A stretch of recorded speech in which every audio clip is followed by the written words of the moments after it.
Hi, my name is Rachel and I specialise in writing resumes and LinkedIn profiles. So today's session is all about understanding what is the key purpose of a resume, and secondly to do the 10-second resume test. So when writing any document, it's really important to understand 1, what is the key purpose? 2, who is your target audience? And 3, what is the key outcome you want to achieve? In the case of a resume, the key purpose is to secure an interview. So how do you do this? It's really important to summarize your key skills and experience in a way that is succinct and adds value. So I don't want your life story, I don't want all your waffle, I don't want an essay, I want something that gives me a high-level snapshot of who you are, your skill set, and how you can add value to my business.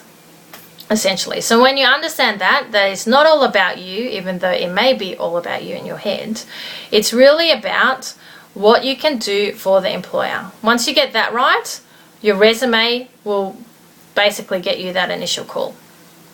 So you use your resume as a marketing tool to show your suitability for a particular role and give you that hook. So now let's move on to the 10-second resume test. So make sure you grab a friend or two, make sure you have your resumes printed out, do a quick swap, and I'll give you about 2 minutes to just have a quick scan of each other's resumes and just think at a high level what you got out of it. So the reason why we do this test is that most recruiters will scan a resume within 10 seconds or less. They basically get hundreds of applications for a single role. So it is very competitive.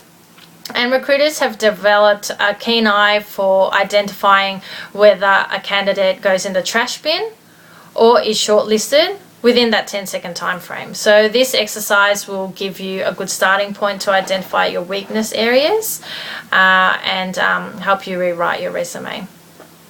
So by the end of this test, it should give you an understanding as to, from your friends' feedback, how you fared in terms of how they read your resume, what they got out of it. Was that a match to what you felt you put on paper, or was it completely off? So just give yourself 2 minutes now, or you can put my video on pause. Okay, so now that you've done that exercise, here are some questions to think about and discuss with each other. So what were your first impressions? Were their responsibilities clear? And their skills, were they clear as well, or were they just vague?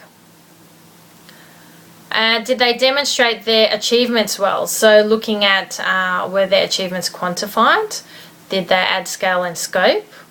Did they add credibility? Or were their achievements just business as usual and didn't really add any value and shouldn't have been in the achievement section at all anyway to begin with? And looking at the style of writing, so was it persuasive? Was there good use of descriptive words? Was it professional? Again, this would depend on the type of role you're applying for, so just make sure your writing style fits the role you're going for.